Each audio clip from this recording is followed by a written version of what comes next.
Assalamualaikum warahmatullahi wabarakatuh. Hai teman-teman, perkenalkan nama saya Asminofilia Putri dengan NIM 224820106 akan mempresentasikan hasil tugas saya mengenai teknologi bahan alam. Di mana di sini saya akan membahas beberapa materi. Yang pertama itu ada ekstraksi minyak siri.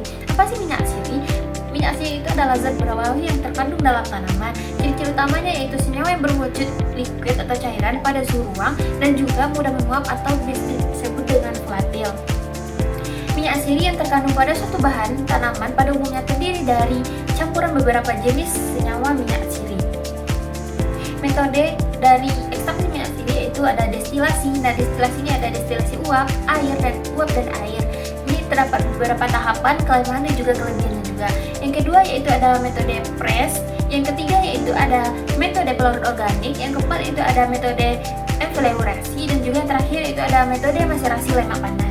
Selanjutnya itu materi mengenai fraksinasi dan juga isolasi. Apa sih fraksinasi itu? Fraksinasi berasal dari kata fraction atau bagian, dan secara harfiah dapat diartikan sebagai mekanisme untuk memilah-milah atau memisahkan suatu kumpulan atau kesatuan menjadi bagian atau proses dari pembagian kelompok. Tujuan fraksinasi yaitu mendapatkan fraksi atau bagian tertentu dari suatu ekstrak yang merupakan fraksi aktif, dan juga melakukan isolasi atau pemisahan satu senyawa metabolit sekunder tunggal. Selanjutnya itu ada jenis-jenis fraksinasi. Yang pertama itu ada ekstraksi cair-cair, ada kromatografi. Nah, kromatografi ini terdiri dari kromatografi kertas atau KLT, ada kromatografi kolom, ada vacuum liquid kromatografi, ada cis exclusion kromatografi, ada solid phase extraction. Yang pertama itu ada ekstraksi cair-cair. Di sini terjadi peningkatan polaritas, di mana tidak campuran antara dua komponen pelarut yang digunakan. Nah, dapat diprediksi senyawa terlarutnya seperti non-polar, ada senyawa semipolar, dan juga ada senyawa polar. Selanjutnya itu ada ekstraksi cair-cair, di mana dia ada solvent kita larutkan dalam pelarut. Ini zat kita larutkan dalam pelarut, lalu nanti dia akan memisah karena densitas yang lebih tinggi atau lebih padat itu dia akan di bawah, dan juga densitas yang lebih rendah dia akan di atas. Nanti kita check, lalu nanti kita bisa memisahkan dengan cara pisah, dan lalu kita tampung dengan beker gelas. Selanjutnya yaitu kromatografi. Dia itu partisinya like dissolved light dan juga penukaran ion. Nah, penukaran ion ini ada penukaran kation dan juga penukaran dari anion. Selanjutnya yaitu ada eksklusi, di mana kromatografi berdasarkan ukuran molekul.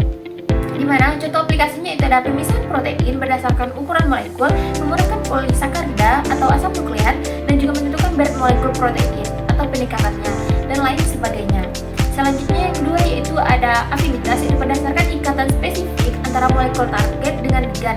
Contoh aplikasinya itu ada isolasi protein rekombinan dengan tag, misalnya tag dengan kolom Ni12. Selanjutnya yaitu ada perbedaan antara eksklusi ukuran dan juga dengan afinitas.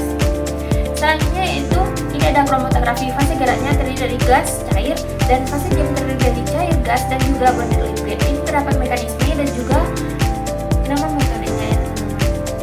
Nah, selanjutnya itu ada KLT.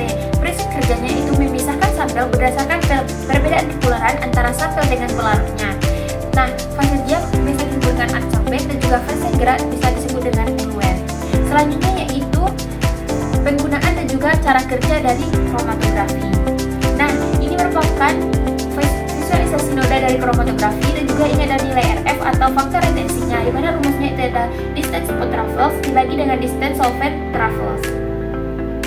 Selanjutnya itu ada isolasi komponen campuran, di mana bercak disedot dengan vakum atau crack lalu disaring, dikorek dengan spatula, disaring dengan pelarut polar, disaring dengan gelas liter. Nah, analisa kuantitatifnya itu terbagi menjadi dua, itu ada grafik low konsentrasi dan juga ada spektrofotometri. Nah, selanjutnya itu ada pemurnian. Apa sih itu pemurnian, teman-teman? Jadi, pemurnian itu adalah metode untuk mendapatkan komponen bahan alam murni bebas dari komponen kimia lain yang tidak dibutuhkan. Nah, tingkat pemurnian itu dari 95% sampai dengan 100%.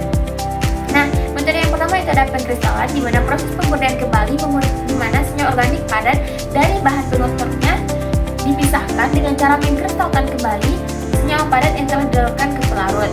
Nah, ini ada beberapa hal yang harus diperhatikan dalam kita memilih pelarut yang digunakan untuk pengkristalan. Selanjutnya yaitu ini adalah alat pengkristalan, di mana ada beker gelas, hot plate, dan juga sandbag. Nah, beker gelas itu untuk menampung pelarut yang cocok, zat yang akan kita rekristalisasi, dan juga